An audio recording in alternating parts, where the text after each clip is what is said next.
ముఖ్యమంత్రి రేవంత్ రెడ్డి గారికి తెలుసో తెలియదో మరి డిజిటల్ మీడియా అనేది తెలంగాణలో మాత్రమే లేదు, దేశవ్యాప్తంగా ప్రతి రాష్ట్రంలో కూడా డిజిటల్ మీడియా ఉన్నది.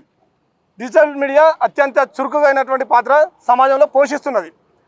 మనం ఈరోజు ఒక పెద్ద స్కామ్ కర్ణాటకలో ధర్మస్థల కుప్పలు కుప్పలు శవాలు పడినాయి అనేటువంటి విషయాన్ని ఈ దేశంలో ఉన్నటువంటి మెయిన్ మీడియా ఏది కూడా చిత్రీకరించలే, మెయిన్ మీడియా ఏది కూడా బయటికి తీసుకురాలే. డిజిటల్ మీడియా వల్ల సాధ్యమైంది. ఆడ ఈ దేశం ఛత్తీస్గఢ్లో అనేక మంది ఆదివాసీలను హత్య చేస్తే మెయిన్ మీడియా ఎప్పుడు కూడా సపోర్ట్ చేయట్లేదు, కేవలం డిజిటల్ మీడియా మాత్రమే దీన్ని బయటికి తీసుకొస్తా ఉన్నది. పంజాబ్లో హర్యానాలో రైతు ఉద్యమం తీవ్రతరమై ఢిల్లీ నడిబొడ్డుకు వస్తే మెయిన్ మీడియా సపోర్ట్ చేయలే, ఇలా డిజిటల్ మీడియానే ముందుకు తీసుకొస్తా ఉన్నది. ఈ దేశంలో మనకు పక్కన ఆదిలాబాద్లో ఒక మహిళపై అత్యాచారం జరిగితే డిజిటల్ మీడియానే బయటకు తీసుకొస్తా ఉన్నది. ఎక్కడైనా రౌడీ భూ కబ్జా చేసి అక్కడ ప్రజలను భయభ్రాంతులకు గురి చేస్తే డిజిటల్ మీడియానే ధైర్యంగా ఆ విషయాన్ని వెలుగులోకి తీసుకొస్తా ఉన్నది. అదే కాదు, ఎలక్షన్లప్పుడు మీ నాయకులంతా కూడా బ్రాండీ సీసాలు నోట్ల కట్టలు పంచుతా కూడా వాటిని దొరకబట్టి ఎలక్షన్ కమిషన్కి అప్పచెప్పింది కూడా ఈ ఫోర్త్ ఎస్టేట్, ఈ డిజిటల్ మీడియా అనేటువంటి విషయాన్ని రేవంత్ రెడ్డి గారు గుర్తు చేసుకోవాల్సిన అవసరం ఉన్నది. మీరు గత టీఆర్ఎస్ ప్రభుత్వాన్ని ఓడించి కాంగ్రెస్ ప్రభుత్వం రావడానికి కారణం ఈ డిజిటల్ మీడియా అనేటువంటి విషయాన్ని మీరు మర్చిపోవద్దు. ఇలా మీరు కాలు మీద కాలు వేసుకొని కూర్చున్నారు, తప్పేమున్నది అలా. ఆయన కాలు ఆయన మీద వేసుకొని కూర్చున్నాడు, మీ నాయకుల మీద ఎవరి మీద వేయలే కదా, ఎందుకు భయపడుతున్నారు? ఎవరి కాలు వాళ్ళ మీద వేసుకుంటే తప్పేంది? సీనియర్ జర్నలిస్టులకు వాళ్ళు గౌరవిస్తారు. వీళ్ళంతా పీజీలు చదువుకున్న వాళ్ళు, పిహెచ్డీలు చదువుకున్న వాళ్ళు, డిగ్రీ చదివిన వాళ్ళు, బీటెక్ చదివిన వాళ్ళు.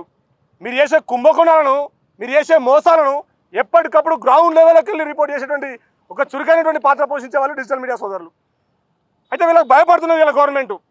వీళ్ళకి భయపడి మా ప్రభుత్వం కూలిపోతే డిజిటల్ మీడియా వల్లే కూలిపోతున్నటువంటి ఒక ఉద్దేశంతో ఈరోజు డిజిటల్ మీడియా మీద బురదనేటువంటి ఒక ప్రయత్నం చేస్తూ ఉన్నది. నేను అడుగుతా ఉన్నాను రేవంత్ రెడ్డి గారికి, మీరు డబ్బులు ఇచ్చి డిజిటల్ మీడియాని నడపలేరా? ఎన్ని సాక్ష్యాలు బయట తీసుకురావాలి? మేము ఎంతమంది మీ ప్రభుత్వానికి అనుకూలంగా మాట్లాడుతున్నారు, వాళ్ళందరూ మేము బయట తీసుకురావాలి కదా. మీ ప్రభుత్వానికి అనుకూలంగా మాట్లాడితేనేమో ఏ ప్రాబ్లం లేదు, వాళ్ళు కాలు మీద కాలేసుకొని కూర్చున్నా ఏ ప్రాబ్లం లేదు. ప్రభుత్వానికి ప్రజలకు మధ్య సమస్యలను పరిష్కరించడంలో తమ వంతు పాత్ర పోషిస్తే వాళ్ళ మీద మీరు అవాకులు చెవాకులు వెకిలి మాటలు మాట్లాడతారా? బాధ్యతాయుతమైనటువంటి ముఖ్యమంత్రి స్థానంలో ఉన్నారు మీరు. ఏదో సాధారణ రోడ్డు మీద తిరుగుతూ గంజాయి తాగే వాళ్ళు కాదు, సిగరెట్ తాగే వాళ్ళు కాదు, లేకపోతే అవారంగా తిరిగే వాళ్ళు కాదు. మీరు ఒక ముఖ్యమంత్రి, బాధ్యతమైనటువంటి ముఖ్యమంత్రి స్థానంలో ఉన్న మీరు ఇలాంటి భాష సరైనది కాదు. మీరే చెప్తున్నారు ఈ భాష సరిగలేదని. మరి మీ భాష ఏం సరిగా ఉన్నది? ఏం నేర్పుతున్నారు తెలంగాణ ప్రజలకు? ఒకసారి మీరు మాట్లాడిన మాటలన్నీ కూడా ఎలక్షన్లో, అంతకుముందు మీరు మాట్లాడిన మాటలన్నీ కూడా ఒకసారి రికార్డులు తీసుకొచ్చి మీరు ముందు పెట్టుకోండి. మీ భాష కంటే ఈ భాష ఏమన్నా అద్మానంగా ఉన్నదా? డిజిటల్ మీడియా సోదరుల పైన కావాలనే కుట్రపూరితంగా ముఖ్యమంత్రి గారు ఇలాంటి దుష్ప్రచారం చేస్తూ ఉన్నారు. అందుకోసమే ఉస్మానియా యూనివర్సిటీ విద్యార్థులుగా మేము చెప్తా ఉన్నది ఏంటంటే, తక్షణమే రేవంత్ రెడ్డి గారు డిజిటల్ మీడియా సోదరులందరికీ కూడా క్షమాపణ చేయాలని చెప్పేసి తెలియజేస్తూ ఉన్నాం. లేని పక్షంలో తప్పనిసరిగా రాజీలేని పోరాటం జరుగుతూ ఉంటుంది. ఇక్కడ డిజిటల్ మీడియా సోదరులు వెనక్కి పోవాల్సిన అవసరం లేదు. ఉస్మానియా యూనివర్సిటీ విద్యార్థులు, ప్రభుత్వాలను మార్చినటువంటి సత్తా ఉన్నటువంటి ఉస్మానియా యూనివర్సిటీ విద్యార్థులు మీకు అండగా ఉన్నారు. ఈ రాష్ట్రంలో ఉన్నటువంటి ప్రజా సంఘాల నాయకులు మీకు అండగా ఉన్నారు, పార్టీలు మీకు అండగా ఉన్నాయి. భయపడాల్సిన అవసరం లేదు.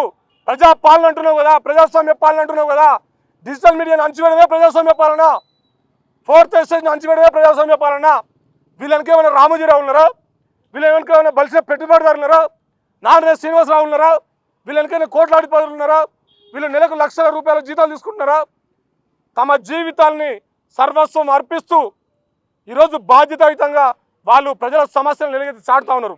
ప్రజల సమస్యల పరిష్కారం అవుతున్నాయంటే ఇలా డిజిటల్ మీడియా వల్లనే.